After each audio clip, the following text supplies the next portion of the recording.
Hello, everyone, and thank you for being at our panel today.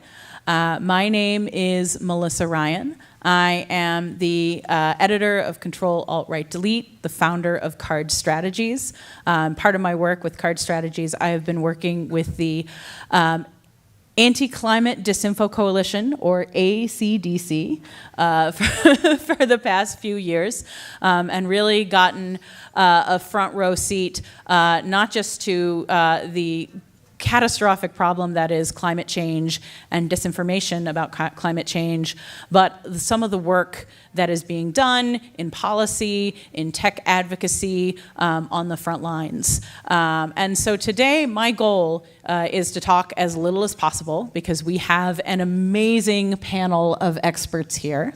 And so I'm going to let each one of these folks introduce themselves, give a presentation or a little bit of a talk, and then we should have plenty of time for some questions from me and time for questions from the audience as well, because hopefully after all these presentations, you will have much to be curious about and questions as well. And then, so you know who everyone is, I have names and Twitter handles, and I am going to turn it over to Michael Koo, who is the chair of the Anti-Disinformation Climate Coalition, to start us off. Great, thanks you, Melissa. Hi, and thanks to Netroots for bringing us all back together. It is so good to see people and be with our tribe. I'd like to start with a story about Texas, and it begins in the winter of 2021 when Texas had a historic snowstorm. As you can imagine, Texas is not used to this sort of extreme climate disaster, and as a result, the power grid failed miserably and hundreds of people died. We saw the widespread failure of the fossil fuel infrastructure, oil and gas pipelines that froze up, and the deregulated and isolated electrical grid that was unable to deliver power. It was a perfect demonstration of everything that's wrong with the American oil and gas industry. They create an extreme climate event, and then they create an extremely capitalist and fragile infrastructure. But on social media, there was a vastly different story building up. A few days into the storm, a single account on Twitter with the handle Oilfield Rando posted an image of a frozen windmill, blaming this as the cause of the power outage and people suffering. The image was actually from Sweden from 2015, but it rapidly became a meme. Within a few days, it was retweeted by larger accounts, and a day later, it was on Fox News with Tucker Carlson spewing bile about the failings of a non-existent Green New Deal. By day 4, it became a talking point for Governor Greg Abbott. The problem with America, they pose, is that we've been trapped by these pansy liberals and their weak renewable power. This extreme distortion of an extreme weather event was terrible and unnecessary. One part of this isn't new. There's a long history of climate denialism from Exxon on down from the last 50 years that people like Amy Westervelt and others have documented. But that type of blatant climate denial was on its deathbed in the early 2000s. Hucksters like Bjorn Lomborg and other middle-aged white men, pseudo-turncoats who said they used to be liberal, they all had declining audiences as people exposed their inconvenient lies.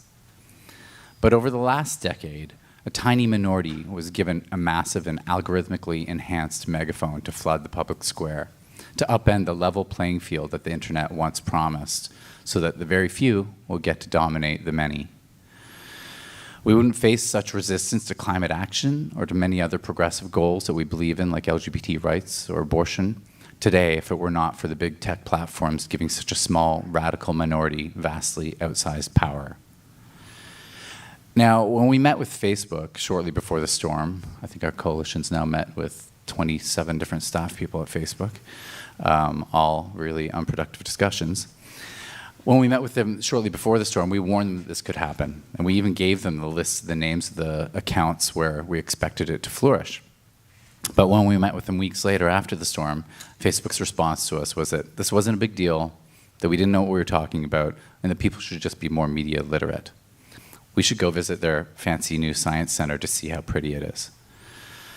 So we looked into it a little bit more deeply, and we found out that 99% of the fake images weren't even fact-checked. Phil Newell's going to talk a little bit more later on about the total failure of their science center, in addition to the failure of the basic algorithm. This is a ridiculous state of affairs, and I think we need to maintain that initial disbelief. This isn't the fault of people who need to learn media literacy, or even your racist uncle who shares terrible memes. This is a system designed to bring out the worst and obscure how that happens from the public. We can't play an endless game of climate whack-a-mole to stop these people from artificially being amplified. We need to stop the amplifiers. Over the last 4 years, we and others in the progressive movement have slowly and with very little funding built disinformation campaigns. Our core theory of change is whether you believe in youth rights or abortion, we're all going to be unable to achieve our goals if we don't stop the added power that the amplification by big tech is giving to our enemies. We've now built a coalition to include about 36 US environmental groups and are partnered with an equal amount in the EU and the UK now, and deeply connected with reproductive health, civil rights, and LGBT groups, activists who are all calling for very similar reforms. I should back up for a second just to show the immense amount of research that we had to do to convince platforms in Congress that this is a real issue. Can you go to that one slide with the picture of AOC? There we go. Sorry, that one. Back in 2019, we documented how AOC became the very first viral denial moment. The right wing has always disliked climate change, but they never lost their mind quite like they did when the Green New Deal was introduced by a young woman of color. We documented how climate deniers merged with QAnon and became a roving band of anti-maskers and misogynists. We documented a rise in climate disinformation, especially after Biden was elected. Our campaign is now focused on demanding basic transparency from the tech companies. And let's be clear, these companies exist in a special space where they're held to almost no account. Mark Zuckerberg lies under oath to Congress and nothing happens. Elon Musk lies repeatedly to the SEC, nothing happens. That's not the way things happen in the real world that the rest of us are subjected to. If you're a company who makes a baby seat that fails and kills children, you get sued, you go to jail. If a plane crashes, we extract the flight recorder and we actually share that data, their worst data, we share it with everyone. And again, the companies are held to account. Somehow, the tech industry has avoided this basic concept that applies to almost every other American product, from airplanes to Zippo lighters. Fortunately, and I'll end here, there is some hope. Over the last year, big tech companies like Facebook, Twitter, and Google have been stumbling over themselves to show that they're taking some kind of proactive action on climate disinformation and other issues. If there's one victory our broad community has helped secure amidst this horror, it's that we've removed the social license to spread disinformation. And fortunately, the European Union recently passed landmark regulation on big tech that will help change that landscape. It'll enforce fair competition and require basic transparency on the harms, the products that they create. And disinformation is still terrible on social media, but at least today, companies are in the position of saying they deny it or trying to deny it. The EU's Digital Services Act is going to screw them on this because they will continue to deny, but we will have the power and the transparency to expose it further and further. It's often a dark landscape to talk about either climate change or tech policy, but this is a rare moment of hope where climate change, a privileged and well-resourced movement, can help drive a wedge alongside our progressive allies to benefit us all. With that, I'll pass it over to Allison. We have Allison Fisher from Media Matters. Hello. Okay. Hi, good afternoon. I'm Allison Fisher. I'm the director of the Climate and Energy Program at Media Matters, as Melissa already said. I'm going to talk a little bit about climate disinformation in the wake of the war in Ukraine. Are my slides up there? You can go for the first slide. Okay. Have folks seen this or some version of this online or in real life? Yeah. So these stickers are one of the manifestations of one of the more prolific threads of disinformation in the wake of the war. You had conservative politicians, right-wing media figures and outlets, fossil fuel industry spokespersons, and other bad actors repeatedly making the claim that Biden's climate and energy policies, and those policies alone, were responsible for rising gas prices. So now these claims on gas prices were prevalent even before the war, as the gas prices started to rebound in the fall of 2021, but they absolutely started to explode and gain steam as the sanctions and other disruptions from the war made those prices go into record high levels. So gas prices obviously are not the only source of disinformation during this period, but just in the interest of time, I'm just going to focus on these particular claims. So what I'm going to do is just throw up some data and then talk a little bit about what insights we might be able to glean from these numbers. So is the data slide up there? Okay. All right, so we have a little bit of a snapshot of data that illustrates both the volume and the high engagement around gas price narratives and misinformation. So you see the idea of energy independence. This is invoked repeatedly online and also on air. So this is the idea that increased domestic drilling will somehow shield the US from oil, so global oil disruptions, right? You see the Keystone Pipeline also invoked repeatedly, in this case by Fox News. Again, this is the idea that Keystone is both the reason for the cancellation of it is the reason for high gas prices, and also the solution to high gas prices. If we look at that top number, the 100 posts, during the same time period associated with climate and energy, we see that nearly half of those posts are related or pushing misinformation related to gas prices. Many are using, again, energy independence as a way to shift blame for gas prices onto Biden. Okay, so not included in this data set, but something I wanted to also draw attention to in part of a separate review. What Media Matters also discovered was during this period, bad actors were directly blaming climate activists for the policies that they were claiming emboldened Putin to invade, and also made the countries that were suffering from the war vulnerable to high gas prices and price scarcity. So let's look at a couple of examples of that. You can do the next slide. Okay, so this post is from Matt Walsh. You can see that he's directly blaming Greta Thunberg for energy insecurity in the West. And for those uninitiated about Matt Walsh, I'll go ahead and say a few things if you want to add. So he is a commentator on the right. He has a column on the Daily Wire. He has his own podcast, and he is regularly featured on Fox News. Am I forgetting anything? Or is that a good CV for him? Yeah, lots of good things. Okay, let's look at another example. So this post shows a clip from Steve Bannon's podcast, War Room, making a very similar claim. And the thing that I want to stress here is that both of these folks are prominent right-wing media figures, but they certainly were not alone. We see many of them pushing the same claim in the immediate aftermath of the invasion.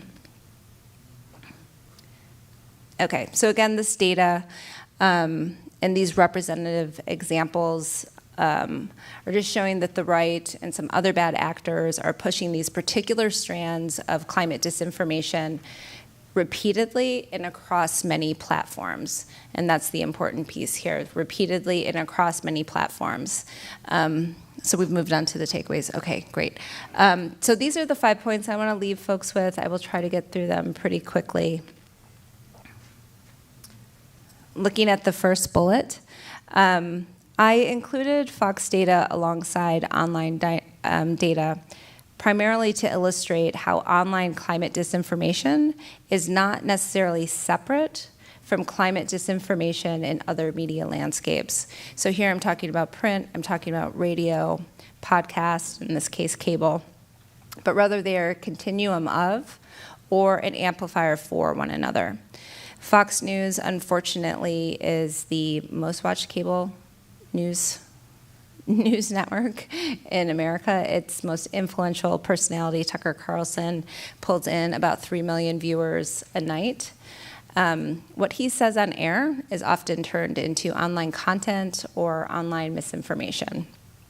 Sean Hannity, who's another primetime Fox personality, also hosts a radio program.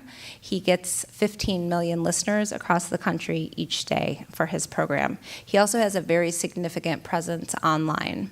So this is a segue into the second bullet. Climate disinformation superspreaders are often not single issue, but rather multi-issue influencers. So yeah, we do have to focus on what is happening on channels like Bjorn Lomborg's channels and Michael Schellenberg's channels. They're often the originator of this content, but the people that are really amplifying and pushing this into bigger audiences are folks like Sean Hannity, Ben Shapiro, and some of these other multi-issue folks. What we have found is that Hannity included other Fox personalities and some of the contributors from Fox as well. They're regularly appearing as top performing online posts about climate and energy issues. So this is in stuff that we've examined at Media Matters. Our partners have also found that right-wing media outlets like Breitbart, Newsmax, and Daily Wire are among the among the worst offenders of climate disinformation. So these actors, again, if they're not the originator or the creator, they're pushing and spreading disinformation to much larger audiences and even moving fringe disinformation or conspiracies into the mainstream. Okay, third bullet. Oh no, we're staying on this last slide, okay. What does it say? Sorry, folks.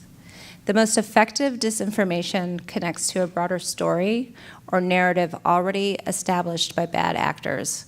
So again, looking at gas prices, pitting high gas prices to Biden and climate and other climate policies feeds into an existing narrative about climate action, primarily that it harms Americans, specifically that it makes energy unaffordable or scarce, while at the same time it's reinforcing this idea that we need to keep our economy based on fossil fuels, so maintaining that status quo. Now, I think this is really important because, as we think about the distinction between misinformation and disinformation, we also want to consider the term disinformation is referring to false or misleading information intentionally spread not just to harm, but in this case to advance political and ideological goals. Okay, and so this is not the final point. Point 4. Repetition increases belief in false statements. Repetition increases belief in false statements. We know this to be true from the literature, but probably in our own experience. And let me tell you that the right is particularly adept at this. They are really good at collectively zeroing in on a narrative or a lie and repeating it until it's their conventional wisdom. This repetition can also create symbols or buzzwords that can then later on be invoked to immediately signal outrage or meaning without much explanation. So again, as we're looking at the data around the volume of mentions related to energy independence and the Keystone Pipeline, which has certainly become a symbol for the right. It's a symbol on the left too, but on the right for sure. And then, again, thinking about how I showed you the examples of the right-wing media figures citing Greta Thunberg as somehow responsible for Putin's actions, the right has spent years vilifying Greta since she was very young and making her a symbol of climate alarmism. And this is important because in these moments, in these key climate and energy moments, they can then slip her name in or insert one of these other terms and immediately invoke outrage and meaning in their intended audiences, whether it's in Tucker Carlson's monologue, whether it's in a post by Ben Shapiro, or some other form of content. As they're using these things that they've repeatedly talked about, they immediately signal outrage and meaning for their audiences. We talked about the Green New Deal a little bit already, and it's not part of my presentation, but I think it's really important to bring up in this case. For us, the Green New Deal is probably the best example of repetition, the use of repetition. So when it was introduced in 2019, it was immediately attacked and obsessively attacked by the right. And in doing so, it created a catch-all for what they define as the radical climate agenda. And those dividends are still paying out, right? There's high gas prices, it's the Green New Deal. There's rolling blackouts in Texas or California, it's the Green New Deal. There's an energy crisis in Europe, it's the Green New Deal in Europe, right?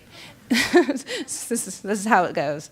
Okay, so lastly, and I'm gonna end it here with this last bullet, data voids or lack of info by reliable media sources allow disinformation and false narratives to pollute, I'd also argue sometimes dominate, public discourse on climate and energy issues. I want to talk about the Green New Deal again just for a moment, and then we'll go back to the high gas prices.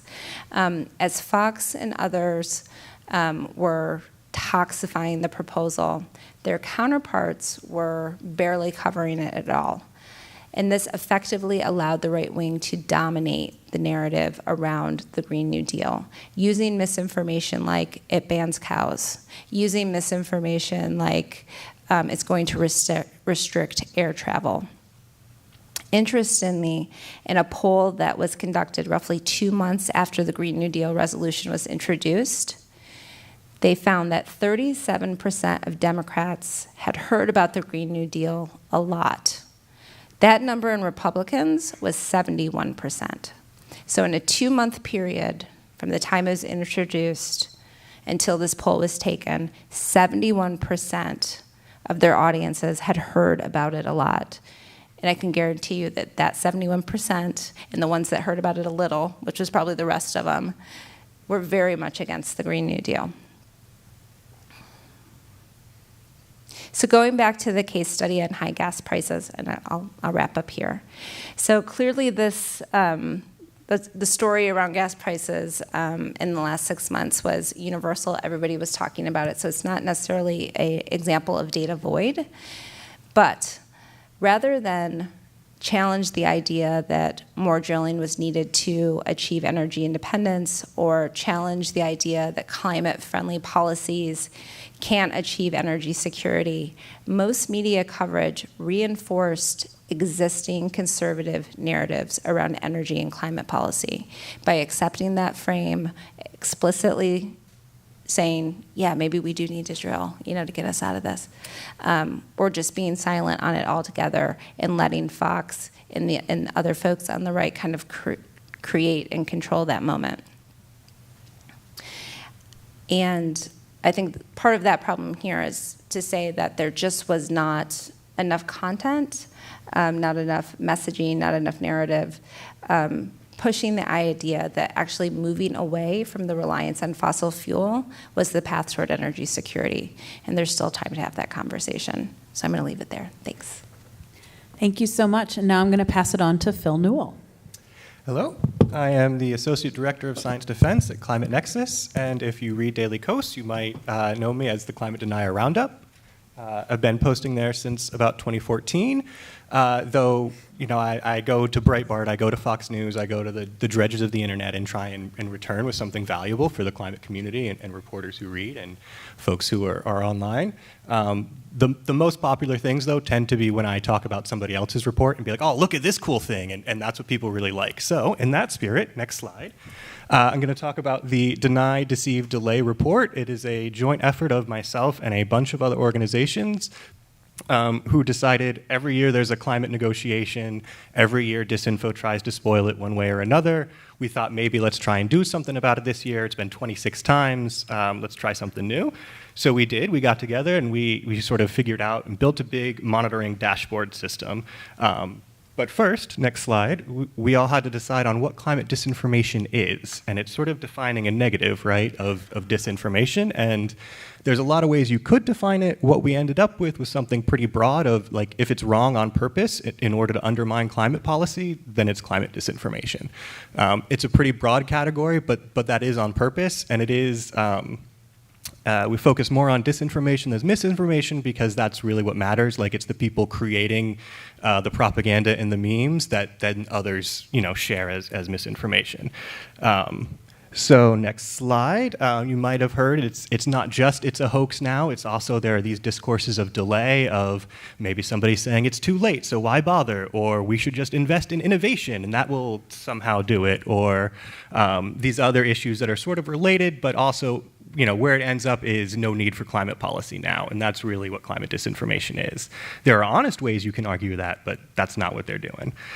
So next slide, whether it is a hoax or it is delay message, how that gets put together is an acronym that you can remember by Flick. You can go look up John Cook, he does great work, but in short, they use fake experts who present logical fallacies and set impossible expectations. They cherry pick what data they have, and they use conspiracy theories to fill in the rest.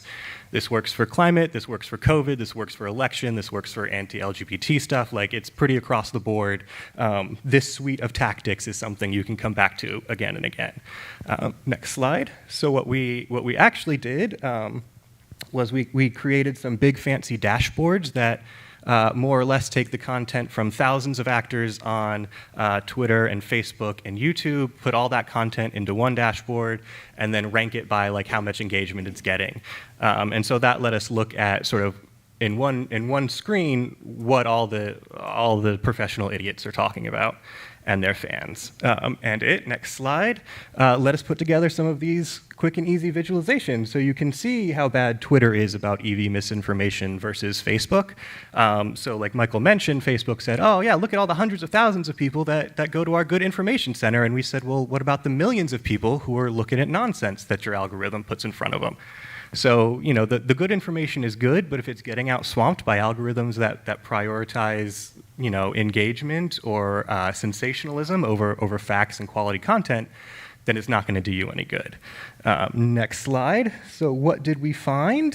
Lots of bad stuff, it turns out. So everything from graphs that are misleading or cherry-picked, like I mentioned, to Greta getting spanked by Mother Nature, and you read the gross stuff into that you will, because it's very true. Next slide. Who is actually presenting this information? It's jerks. It's people who are just professionally gross. And I say that and I mean it. The guy on the left here, Peter Sweden, Holocaust denier, has tweeted about like Hitler has some good points. Increasingly, he's getting clout with climate disinformation. So people who are like, follow my Substack and my Patreon so you can hear more about the Great Replacement Theory or whatever else, they realize that climate disinformation is a pretty fertile market for them to get into. On the flip side, people like Michael Schellenberger, who are sort of professionally radical centrists, who say, oh, I'm environmentalist, but like those other environmentalists are always real wrong about stuff, and they're dumb, and we need these other nuclear solutions and stuff like that. For a while, his shtick was relying on media treating him like, oh, he's liberal, but he's against renewables? Like, how crazy, how, unorthodox. Increasingly, that's not working for him. What is working is being racist. And so he has this taxonomy of woke religion where he says things like, talking about renewables is good is the same as, having your pronouns in your bio, or saying people who are homeless instead of, calling for cops to beat homeless people more, which is sort of his new thing. So that was one of the big findings that's really concerning, is that there is such a robust infrastructure for climate disinformation that other people who are professionally gross online are seeing that as a place where they can recruit and they can find a new audience. And at the same time, the people whose job, more or less, is to spread climate disinformation, because the algorithms at Facebook and Twitter and YouTube, because they prioritize information or disinformation that is salacious, racist content, other bigoted content, it's a way that he can find new funding and a new audience and grow his clout. So that's rather concerning, and I think for all of us it has a message of solidarity and the importance of intersectional work in climate change, because the opposition is certainly working in their sort of dark intersections, as it were. Next slide, and then of course we have to mention Murdoch Media and the right-wing media ecosystem, largely built to spread climate disinformation. Some of the sites, like the Daily Wire, founded by billionaire fracking brothers. It does all sorts of gross stuff, including climate disinformation. And obviously Murdoch Media, Fox News, the Wall Street Journal is like, that's where it goes and that's where it spreads and reaches the mainstream. So there's this sort of subterranean group of folks that are in, on the social media channels and chasing clout that way. The big time for them is when they make it to mainstream media and they make it to Fox or the Wall Street Journal. All right, and then final one, we did have some solutions. There is some hope. Again, the first thing we suggested was that official institutions, scientific institutions, also adopt a definition of climate disinformation, so that number 2, or 1B and 2, so that platforms can adjust to that definition. And Facebook can say, well, here is the UN definition of climate disinformation, and then we sort of bully them into putting that into their standards, into their community guidelines, so that climate disinformation is no longer allowed, at which point then you have to enforce your platform policies against repeat offenders, because that's the other thing we saw, that it was day in and day out, it's the same couple of dozen accounts who are doing this. You pull the plug on those couple of dozens accounts, and then they have to work in mainstream media, and then they have to pretend to be legitimate instead of being racist, and it's a slight win. There are other more specific things about, restricting paid advertising. Again, we don't let the tobacco industry advertise and have free reign. We shouldn't let the fossil fuel industry do it either. Because it's big and it has all the money and it has lots of sneaky ways of getting its message out, and I think that's what the senator's going to talk about. So I'll end it there. Thank you, Phil. And yes, I am so pleased to welcome the senator from Rhode Island, Sheldon Whitehouse. Thank you, Melissa. Thank you all. I'm sorry I'm not in Pittsburgh with you, and I don't even have slides. But I do have a bit of a story to tell, and it begins with the proposition that the fossil fuel industry's 2 biggest products are hydrocarbons and lies. And the lies are vital to the hydrocarbons and have been for a long time. And if you want to understand why, you can look at the International Monetary Fund report that shows that the effective subsidy for fossil fuels every single year in the United States of America is above $600 billion. That's effectively the harm that they do to the rest of us, that they don't have to put into the price of their product. $600 billion. A price like that into their product would probably disqualify an energy market, so that they know they need to lie and they need to play very aggressively in politics in order to defend the viability of their product. They float on an ocean of lies. And they got very urgent in 2009 when Speaker Pelosi passed a cap and trade bill, and it looked like Congress might actually do something on climate. And in the immediate wake of that, the Supreme Court rendered its Citizens United decision in January of 2010.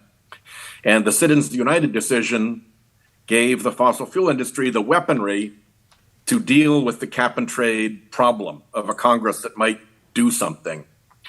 And I'll just say I got to the Senate in 2007, 2008, 2009. There were multiple bipartisan serious climate bills. John McCain ran for the Republican nominee on a respectable climate platform. And in January of 2010, all that bipartisanship came to an absolutely dead stop.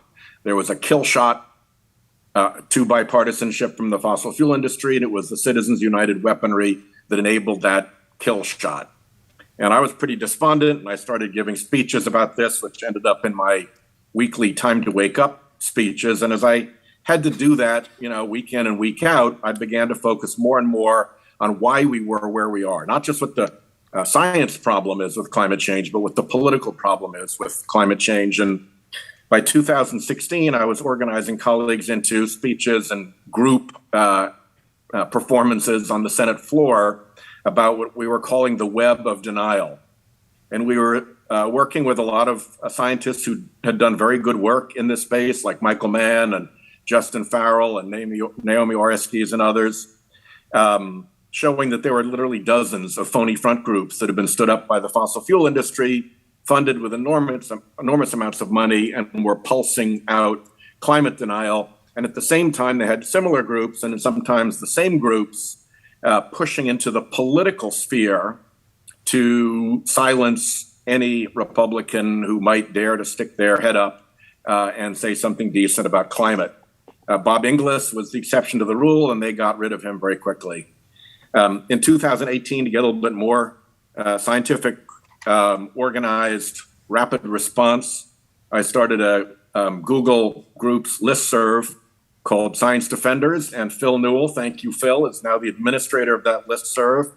For all of you who are scientists, let me say we started 2 listservs. One was scientists. That one took off on its own. I have no role in it any longer other than to be, listen to it and be connected to it.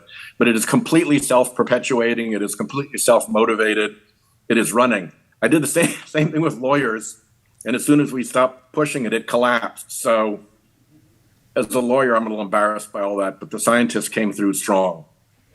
So what are we going to do about all of this? Well, the work of the Climate Disinformation Coalition, of Media Matters, and of Climate Nexus is just spectacularly important. The disinformation is the Death Star of the whole climate denial operation. And if we can figure out how to deal with that, and exposing it as one of the best ways to deal with that, then we begin to move towards having a significant victory.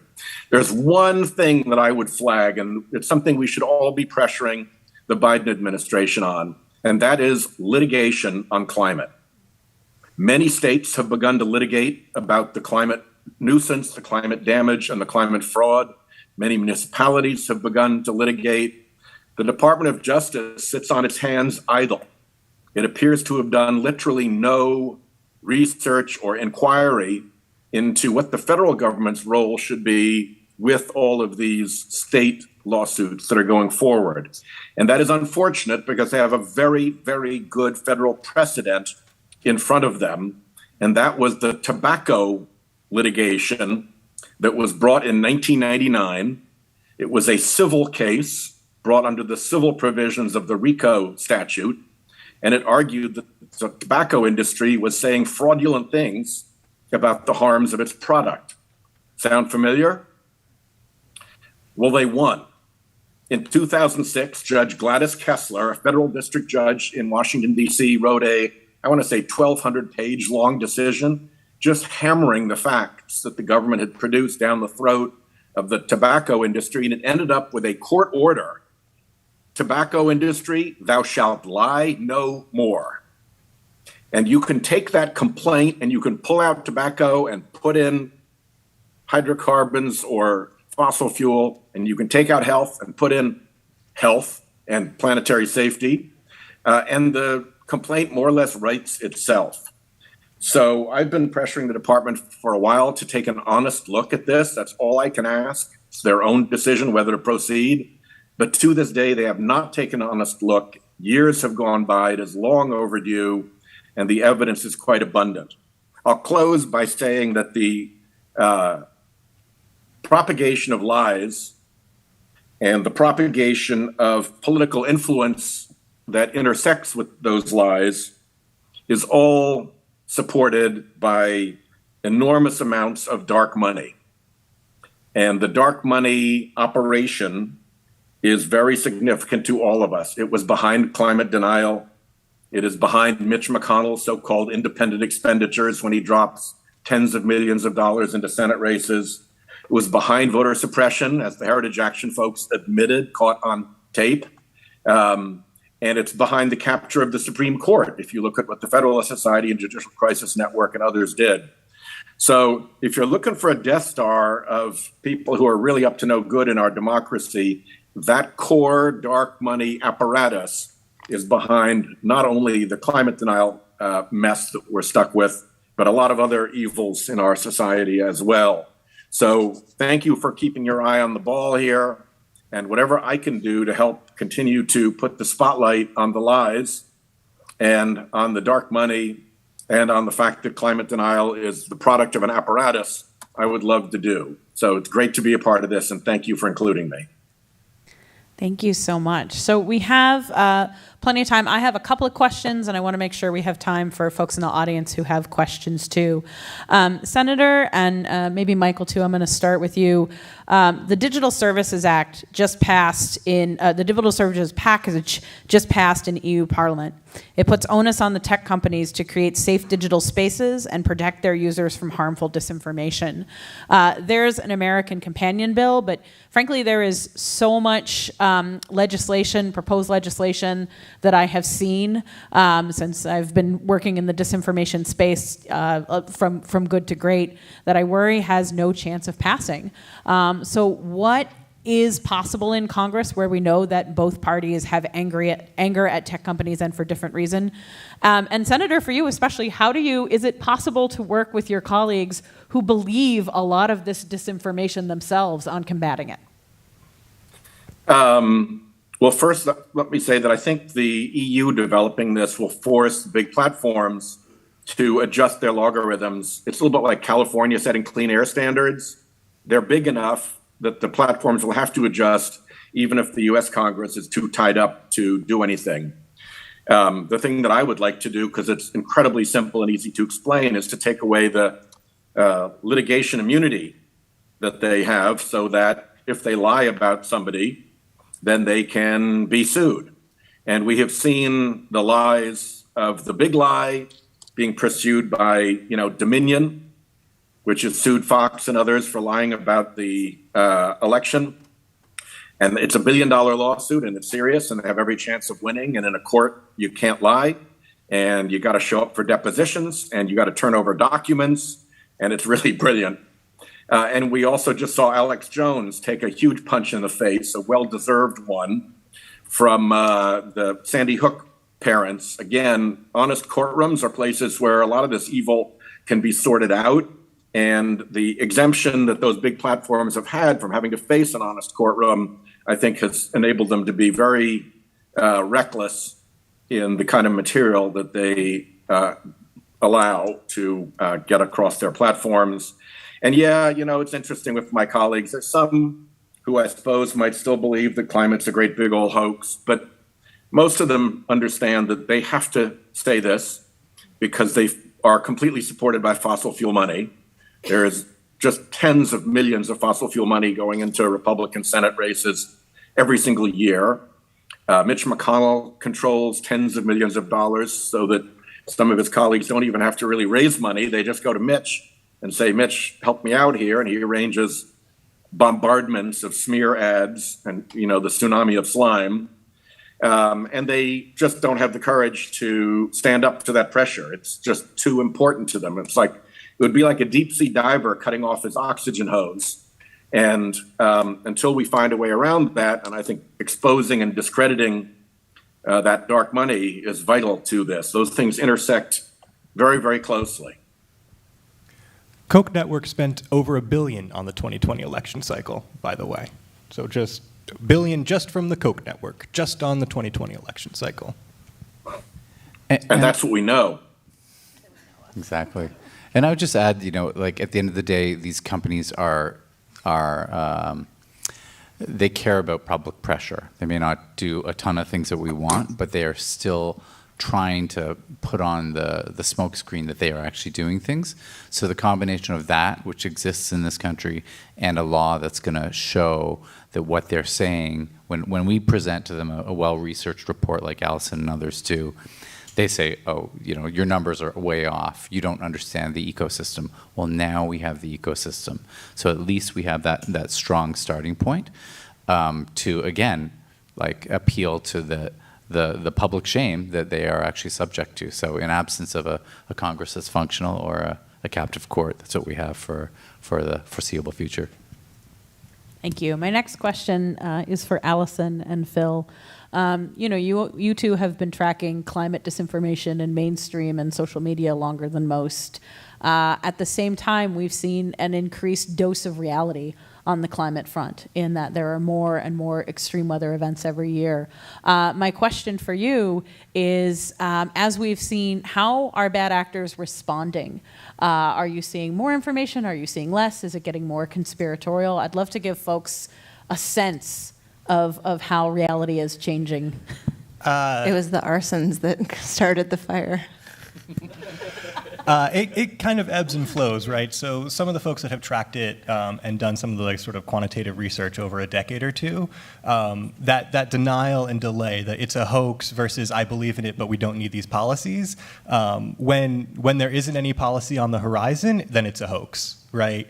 When there's a policy that is looking imminent, when Democrats might have control, that's when they're like, oh no, we're respectable. We believe in climate change. It's just we think more gas is the answer, right? So it kind of goes back and forth, and it depends on what they're responding to, because they are just responding to what's out there. So yeah, the more extreme weather, the more we hammer that extreme weather is related to climate change and climate change worsens these things, the more they sort of react with like, okay, but then let's just like build higher seawalls and maybe that'll be fine, right? And so they shift in reaction, but the core message is still the same of like, no, we still need fossil fuels.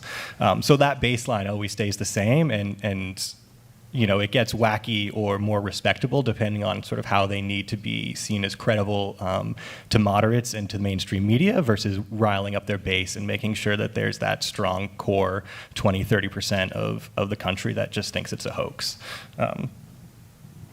Yeah, I mean, I would add that, I mean, I think it's also important to add that the denial of climate science is not gone, and it's still being featured in Fox News and even on the opinion pages of the Washington Post. So recently, we responded to an opinion piece by Mark Thiessen. Am I saying it right? Mark Thiessen, who is a Fox News contributor. He is a fellow at one of the institutes, Competitive Energy Institute, I think. American Enterprise, maybe? Yeah. But he also has a column. He also periodically writes a column for the Washington Post. He was able to get through their editorial process and their fact checkers to print information basically saying that the Earth is not warming in response to I think blackouts or extreme weather that was going to contribute to rolling blackouts this summer. His argument was, no, the rolling blackouts are because of coal closures and climate change is a hoax. And that was in the Washington Post opinion pages a couple of months ago. So, so these things are not gone. They have not been eradicated, and we still have to watch out for them and call them out when we see them. Right. The other thing is Republican polling knows that to win white women in the suburbs, they need to not say that it's a hoax, because that makes them look crazy. And so that's part of it too, is every election cycle they soften a little bit and try to appeal to those moderate voters by saying, oh, I believe in it, I'm not a science denier, like I'm not crazy, but, and then of course after that but is crazy science denial. So this next question is for all the panelists, and you can answer in any order if you have thoughts. One thing that I think is a big misunderstanding about disinformation is just how much money is behind it. And Senator Whitehouse brought this up when he talked about dark money. And so much of the tech policies that we get from the tech platforms either focus on organic content and not ads, or they do the Twitter thing where they ban election ads, but it's perfectly okay for fossil fuel companies to run ads. Can folks speak to the role that ads and money play in disinformation and some of the ways we might be able to curb it? So ad budgets are huge, and they add, like fossil fuel companies greenwash, right, with their ads. So they'll spend $1 million on their, biofuel algae, and then spend $10 million advertising about how they're doing this next generation thing. And it's orders of magnitude more telling you that they're doing the good thing than it is actually doing the good thing. Like I mentioned, Koch network spent $1 billion on just on election cycle. It brought in like $2 billion, and that other went to all the other sundry nonsense that they're doing. So it is hundreds of millions of dollars a year sort of in these networks of front groups and think tanks. And then it's the actual ad budgets of Exxon and BP and these companies with all the money. And it's more money than I would like to think about, because it's not mine and it shouldn't exist. Just two quick things on that. One, Michael Mann at Brown University has just done a very good report on the role of the advertising industry in pushing out climate denial.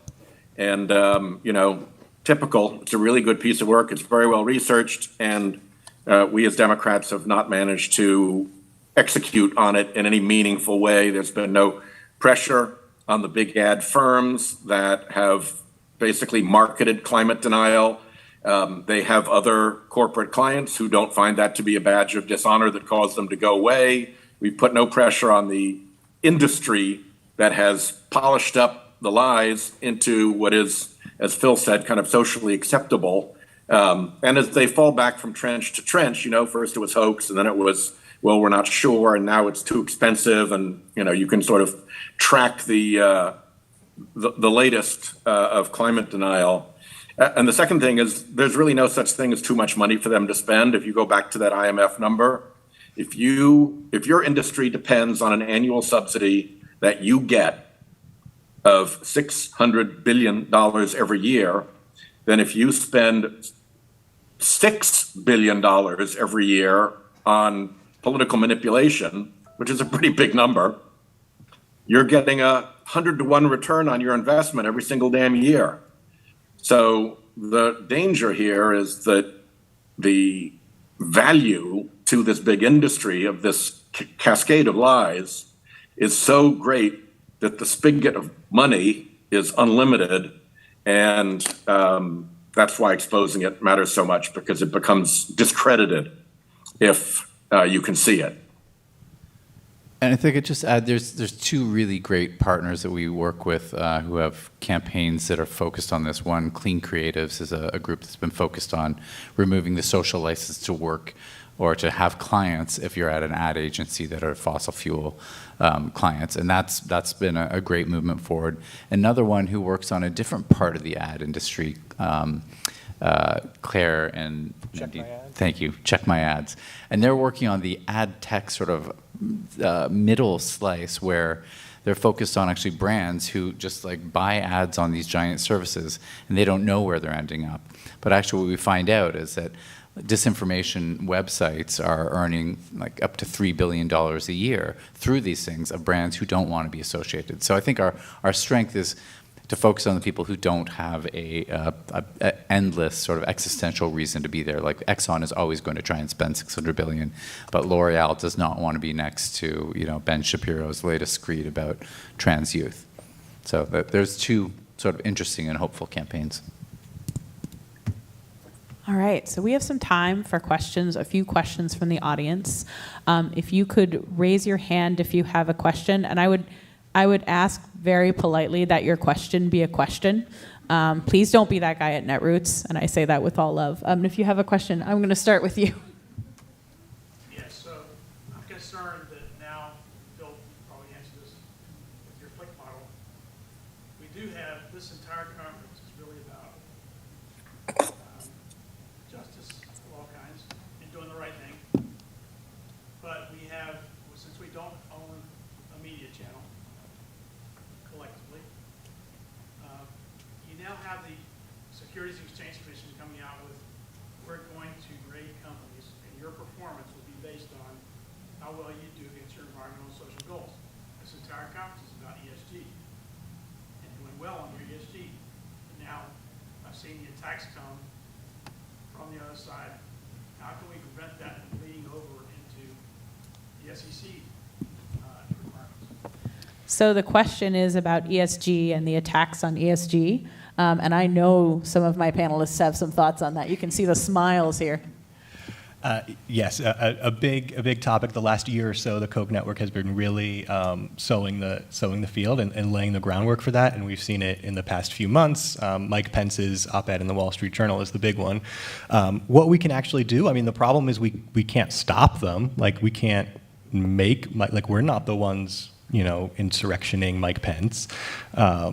So beyond that, like you can't make them stop. You can submit your own comments to the SEC, right? So there is the regulatory process, and it does account for facts, right? And so you can go and look at the comment that 21 state AGs just submitted, all Republicans, all heavily funded by the fossil fuel industry, and you can say, and sort of do the work for the SEC, so when they're going through their comments and they see a bunch of nonsense, and then they see somebody saying, oh, here's why all that nonsense is wrong, and then they don't have to waste their time. When they reply to that comment, they can say, oh, well, here are the actual facts, and here's reality, and like that. So some of it is a matter of putting out the correct information and the good information, and some of it is just sort of day in, day out hammering where and when you can, and posting about it yourself, and writing in letters to your local newspaper, letter to the editor, or op-eds. There's an op-ed recently in Impact Alpha, which is a financial publication, more or less terming some of these guys like the Alex Jones of investing, right? And it's the InfoWars investing model is the folks who are attacking ESG, and it's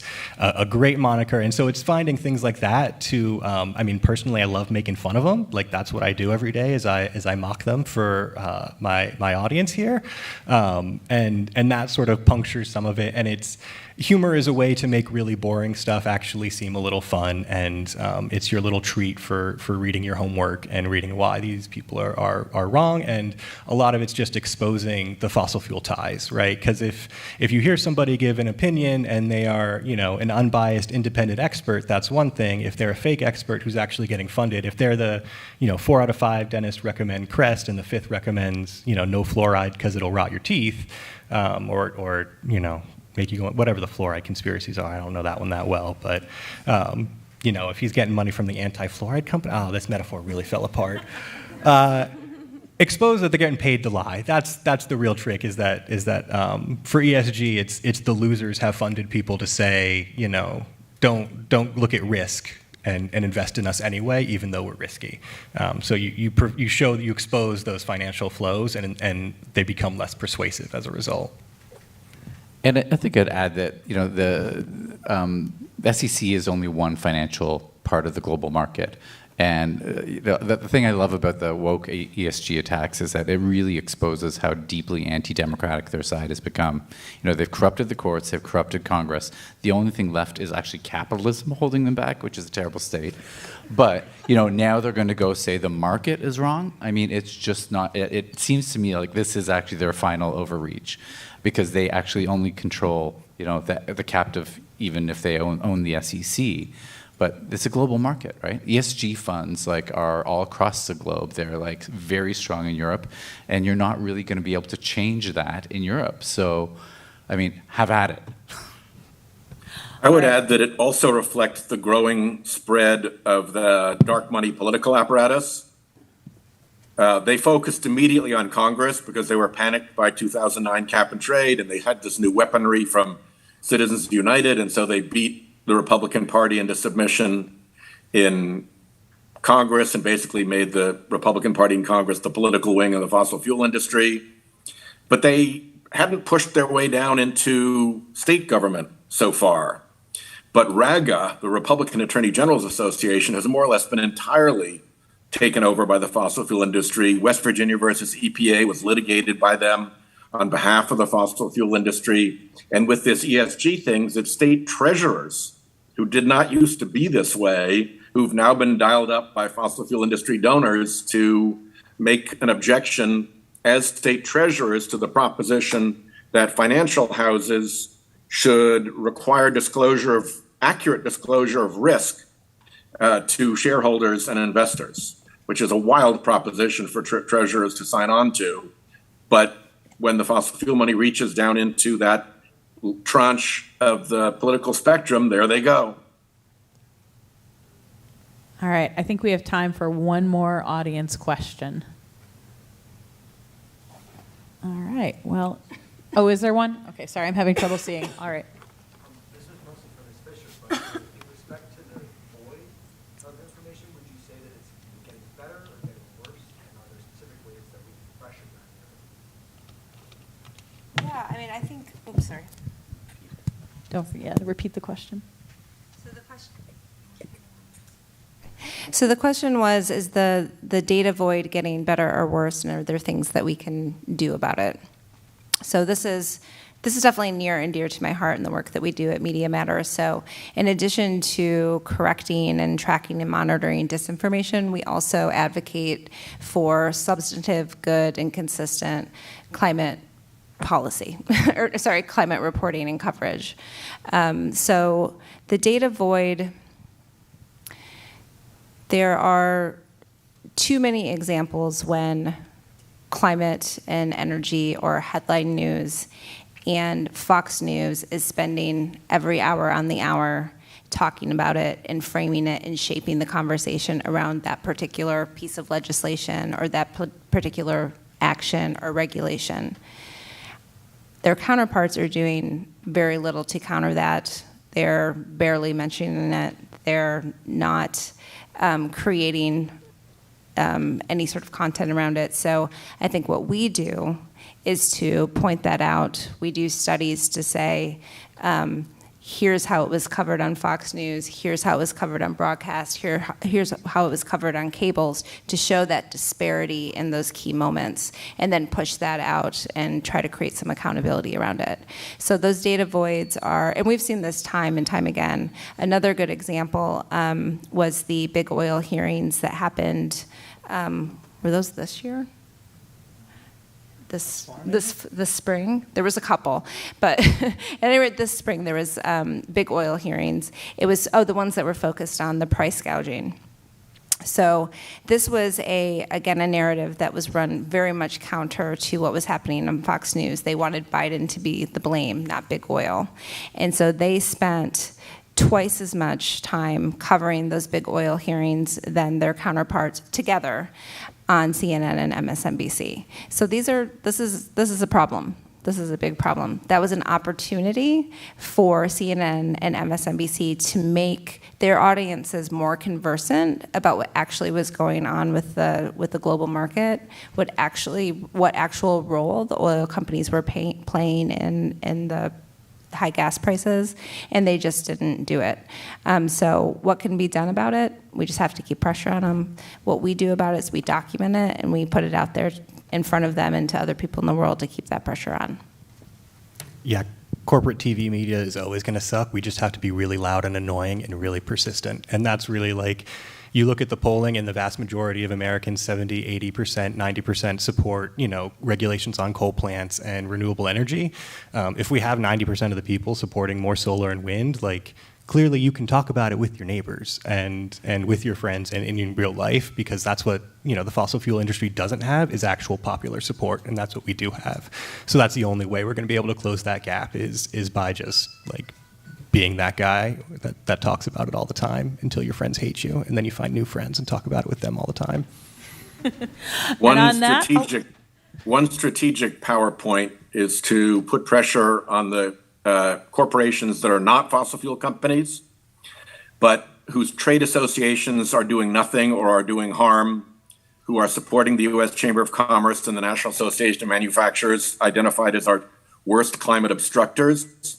If there's a big vulnerability for corporate America, it's that they tell their shareholders and the public one thing about climate, and through their trade associations and through their lobby groups, they tell Congress something very different.